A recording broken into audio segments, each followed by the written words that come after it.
Welcome to the Athenaeum. My name is Connie Weinzapfel. I'm the Director Emerita of University of Southern Indiana's Historic New Harmony program. I had the privilege of engaging in New Harmony's past, present, and future for about 20 years. Thank you all for being here today. And I want to particularly thank our sponsor. We have a representative from the architectural firm of Hafer in Evansville, Jack Faber. Thank you very much for sponsoring this program today. Now, I want to make a personal thanks to a couple of people who helped me develop this programming this afternoon. Nancy McCaslin, the indispensable editor of so many important books, and Michelangelo Sabatino. They both collaborated with me in helping develop what I think will be a great afternoon and early evening. Now, housekeeping. Each presentation will be about 30 minutes, and then we'll have about 10 minutes of questions. So even though the program doesn't really show that you can have a refreshment break or a powder room break, you may do that. So there'll be plenty of time, and feel free to get up and wander around if you need to. The Wave was designed for 17 minutes of an orientation film, not several hours of programming. So feel free to get up. From the religious harmonist to the progressive Owen McClure community, New Harmony has served as a beacon, a small place in middle America where people were trying to perfect the present and prepare for a brighter future, a utopia. In Semiology and Urbanism, Roland Barthes said, "Architecture is always dream and function, expression of a utopia, and instrument of a convenience." This building, this remarkable sculpture, as I describe it, attempted to crystallize the founder's impulses. Today, we're here to celebrate the Athenaeum and to consider New Harmony's evolution over 2 centuries. Significantly adding to our knowledge of that is the new book, Avant-Garde in the Cornfields. I'm pleased that our conveners today are the book's co-editors, Ben Nicholson and Michelangelo Sabatino. Michelangelo Sabatino is professor and director of the PhD program in the College of Architecture at Illinois Institute of Technology. He's the former dean and the inaugural John Vinci Distinguished Research Fellow.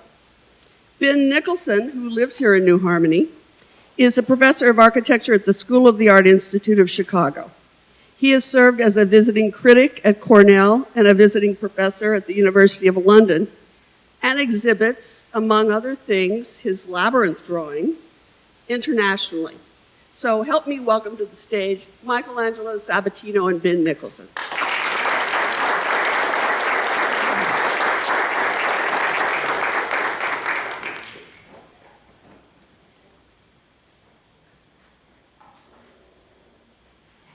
Good afternoon. It's an enormous privilege to be here, and thanks so much to Historic New Harmony and our friends in making this extraordinary event happen. Myself and my colleague and good friend Michelangelo Sabatino will steer this afternoon's events in a series of pretty wonderful speakers. This project is called New Harmony Beckons. Every era of New Harmony has hosted cutting-edge design thinking. Richard Meyer's Athenaeum exemplifies how radical design turns into a monument of historic preservation in just 40 short years. Our newly published book, Avant-Garde in the Cornfields, Architecture, Landscape, and Preservation in New Harmony, serves as a foundation for discussing the whole cycle of patronage, of commissioning, of using and preserving history and the built environment. So this speaker series will reflect on the book and how New Harmony remains at the intersection of cosmopolitan from the outside, provincial in the state, and vernacular in the local area, how it intersects those three qualities of design thinking. It will propose strategies for keeping its avant-garde position in the future and sustain its exemplary role as a small-town living community. So please welcome Michelangelo Sabatino, who will introduce the next speaker. Thank you. It is my distinct honor to introduce, I'm going to get around this lectern that seems to be inspired by Charles Rennie Mackintosh, but a little too high for us to work. And it's my distinct pleasure to introduce Professor Carla Britton. When we were discussing why Carla would be an ideal keynote or someone to open our session, I spoke with Connie. Carla has been here in New Harmony at least 2 times, maybe more, and her own work as a scholar intersects with some of the key issues that have come to define 20th century New Harmony. When I last saw Carla, she was at Yale University, but subsequently she's made an amazing transition, and she is currently professor of art history at Dene College, which is a Navajo Nation university in the Four Corners. And there she is starting a new chapter of her life and her academic career with a totally different set of students, and which is a remarkable and courageous act. So with that, you can look up Carla online. I'm not going to reread all her many publications, but I think this is a fabulous opportunity for us to welcome upstage Carla.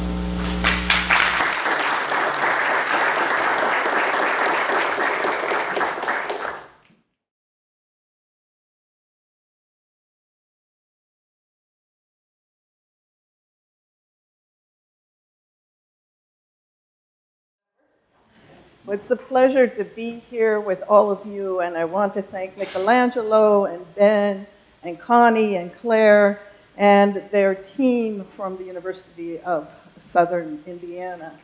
I wanted to talk with you today in a way that would, in a sense, frame today's events, to provide a kind of overview of the issues that I think are really important about the symbolic value of New Harmony. And I want to do that really through architectural and primarily theological terms, looking to Paul Tillich. So that's what I have in store, and so let's get started. To begin with, it seems to me that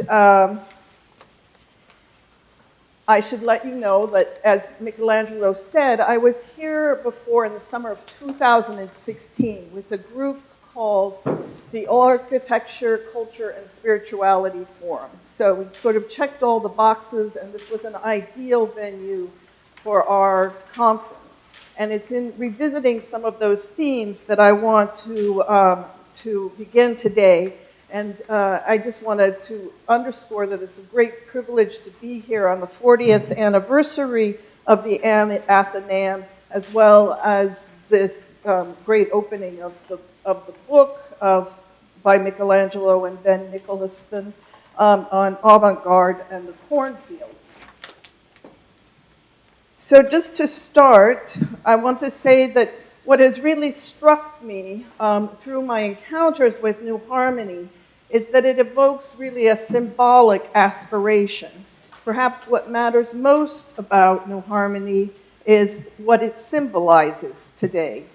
For those who know it, it functions as much as a symbolic place as a real place. And in the times in which we live, this ability to transcend its historical setting has, I think, particularly significant implications. Beyond its association with the cooperative pioneering visions of the 19th century and the planned settlements of the Harmonists and later the Owenites, New Harmony decisively stands out as a place that has remained grounded in its utopian ethos across time. Of course, the addition of Richard Meyer's design for the Athenaeum is only one of the more recent manifestations of this continued communal, social, and aesthetic idealism.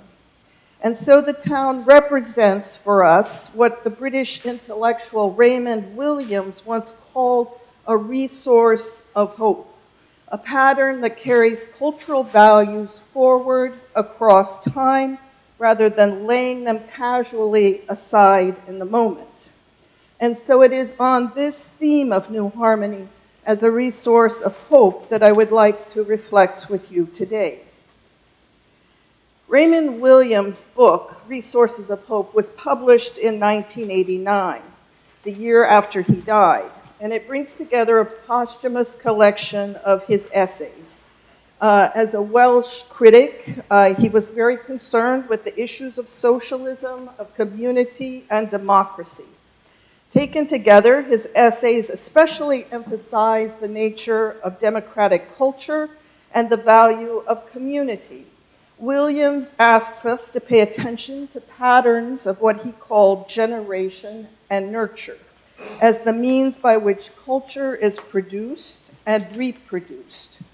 For Williams, the coherence of democratic culture requires a commitment over time to the values that undergird it. It cannot be adequately contained or expressed in the passing moment of political struggles and social movements.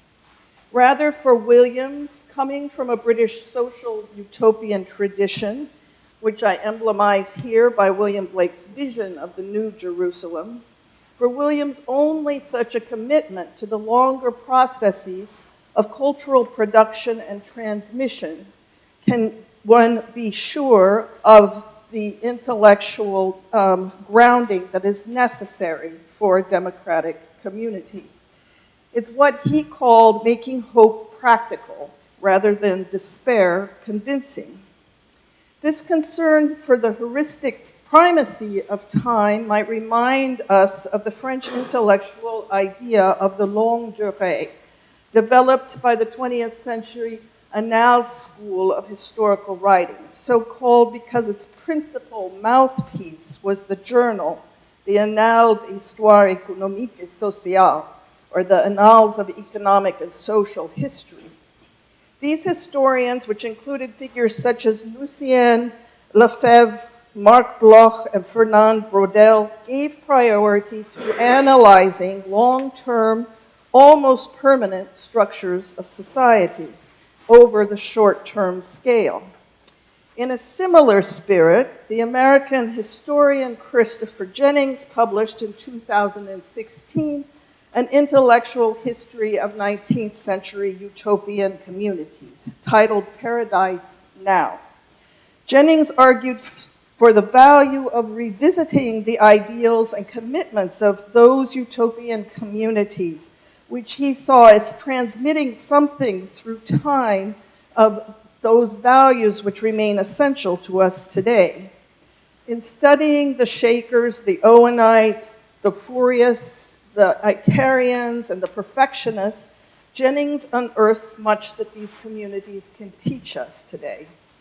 He said that some of the things that the 19th century utopians got right, decades in advance of their fellow citizens, includes the equality of women, the need of public education in democratic society, the importance of a social safety net, the edifying vitality of a diverse society, the hazard of unchecked markets. And he claimed that these communities were able to come up with the social dividends of contemplating idealized futures. Jennings' conclusion is that one of the utopian community's greatest accomplishments was to be able to see beyond the dystopian reality of the present, They were able to envision what practical actions might be taken in order to produce a more positive future, and then to set about creating the structures that might achieve it. Following this lead, I've been very drawn to the work of the theologian Paul Tillich, whose work's been important for my own studies of contemporary sacred architecture. Tillich has given me access to aspects of the utopian vision vividly embodied here in New Harmony. Indeed, New Harmony's spiritual implications for the modern world is a theme that's manifested throughout the new book, Avant-Garde in the Cornfields. As Michelangelo states in his introduction, in the period following the Second World War, New Harmony provided a unique context for the realization of contemporary art and architecture.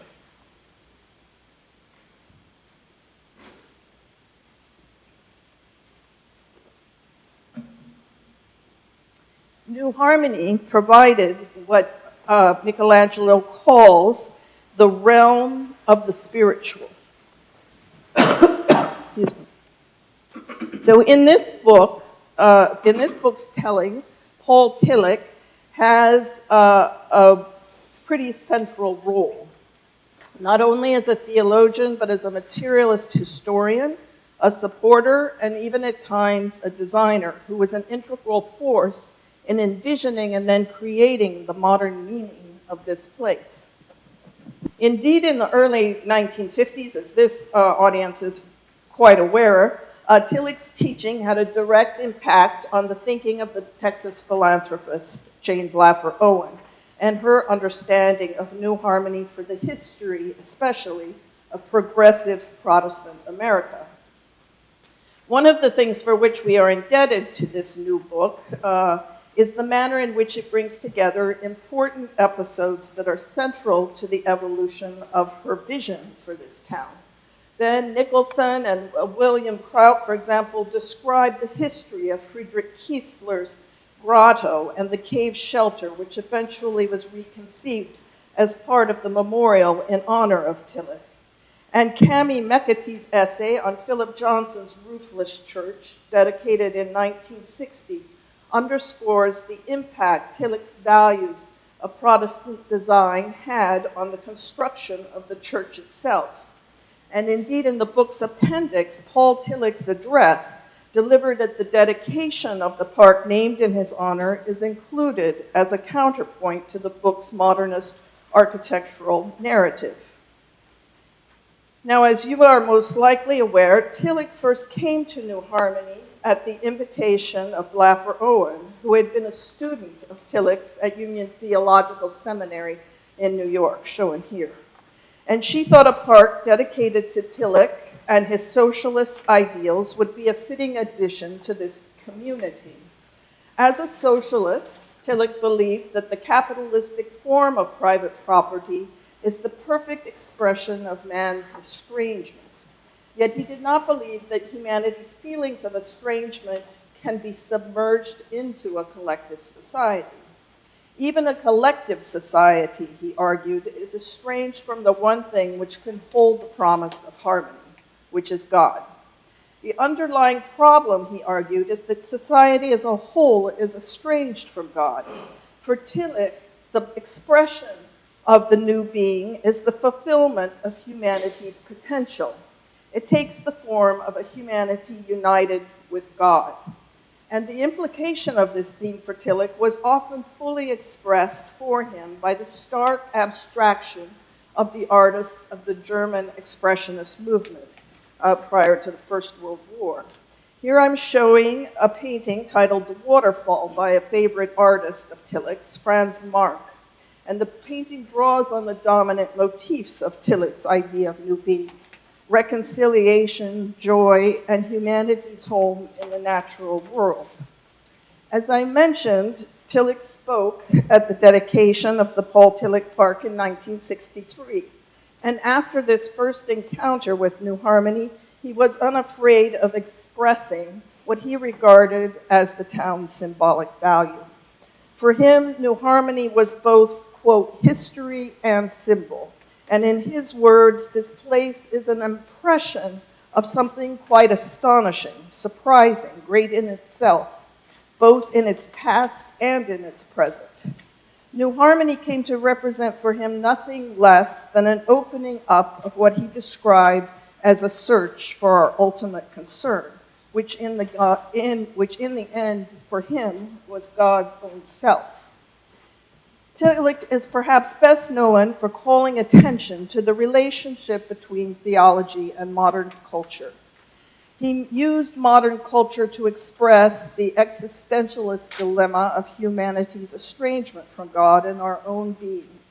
Expelled in 1933 by the Nazi government from the teaching position he held at Frankfurt University, Tillich then came to the United States, encouraged by the eminent Reinhold Niebuhr to join him in 1937 at the Union Theological Seminary in New York City, where he was to remain for 21 years before moving on to Harvard Divinity School and later the University of Chicago. Upon his arrival in America, he was particularly drawn to the cultural life of New York City, and especially the Museum of Modern Art, which provided for him a new inspiration for deepening his understanding of the essential estrangement of humanity from what he called the ground of being. In the 1960s, Tillich gave a number of public addresses at the Sculpture Garden at the Museum of Modern Art, which was designed by Philip Johnson. The historic and beloved heart of the museum, the garden's aesthetic intellectualism, reminded Tillich of what he called the best of his home.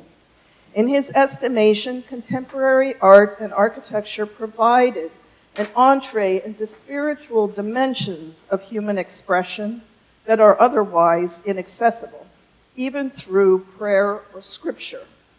Architecture and art, he said, have the capacity to break the surface of reality, and he often used Picasso's painting of Guernica to illustrate this point. And so aesthetic experience becomes one of our most potent points of entry into the sacred. Significantly, Tillich saw the arts as offering not only a focus on the good and the beautiful, but also an exploration of the more demonic, uncertain, and even tragic aspects of human experience. For Tillich, uncertainty is the point where religion and art can intersect. As he put it, the expressionist capacity of art and architecture pierces reality to the ground. It reshapes it, reorders the elements in order to more powerfully express meaning. In this way, architecture and art have the possibility of being an expression of ultimate concern. And by way of example, in 1921, he singled out the painting by Franz Marc called The Tower of Blue Horses as an exemplar of the expressionist's ability to destroy natural forms and colors in order to gain an insight into what he called the inner truth of things. Now, at one level, Tillich found in New Harmony a purely nostalgic evocation of his early years in Germany. As Richard Asher recounts in his 1988 article on Paul Tillich, Tillich saw in New Harmony a sense that he was able to be transposed here 150 years back in time, and that the countryside around New Harmony reminded him of his birthplace in Brandenburg, showing here. He told the citizens of New Harmony how he was overcome, that was his word, by the landscape, which brought him back to places in Eastern Germany where he grew up. At a deeper level, Tillich experienced in New Harmony a community in which the spiritual and economic dimensions of human existence were brought into dialogue with each other.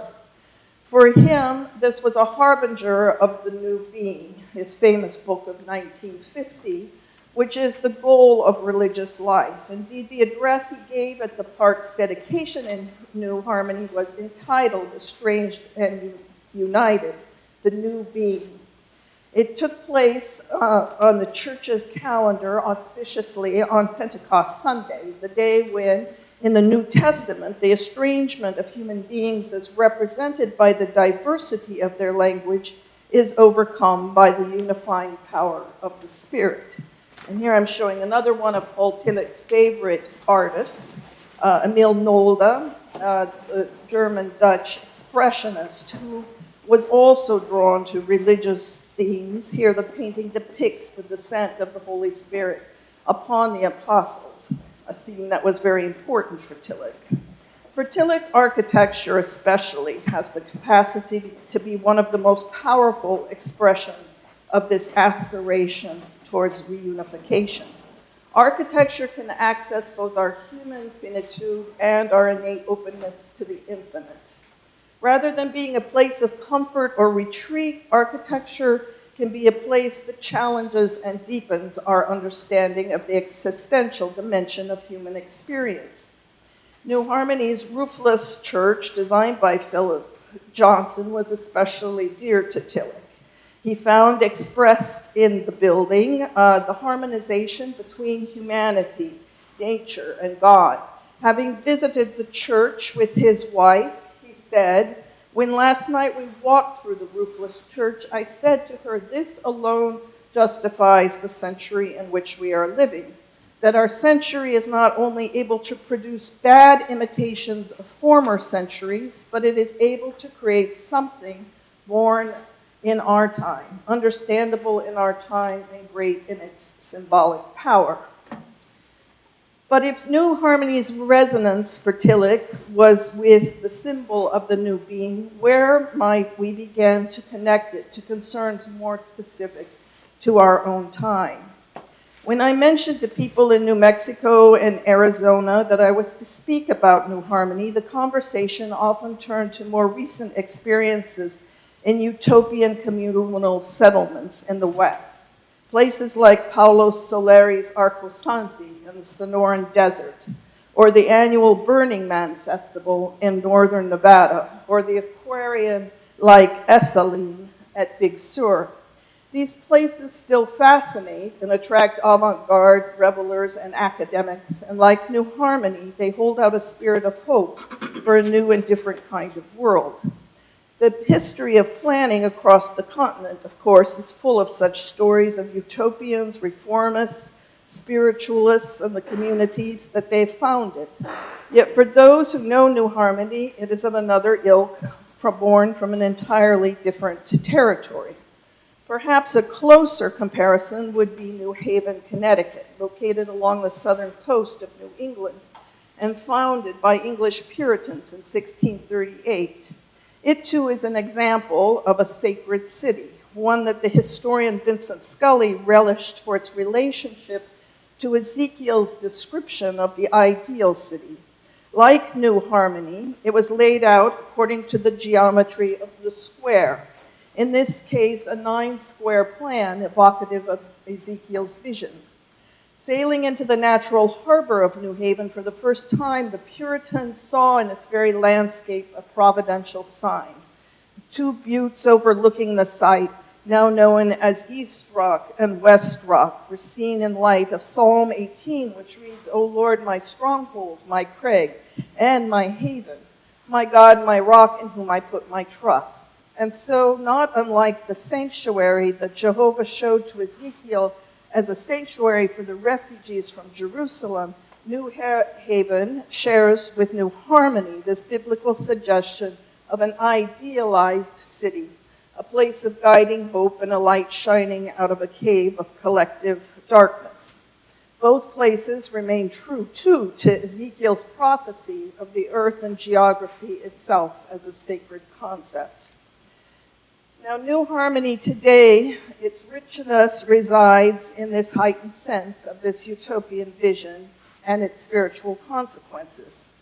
The place is made up of a series of quixotic episodes: gardens, parks, the river, the poet's house, the roofless church, the Athenaeum, the labyrinth, all of varying intensity and effect, at which at times are highly aesthetic, like this building, and at other times speak collectively of a history of social reform.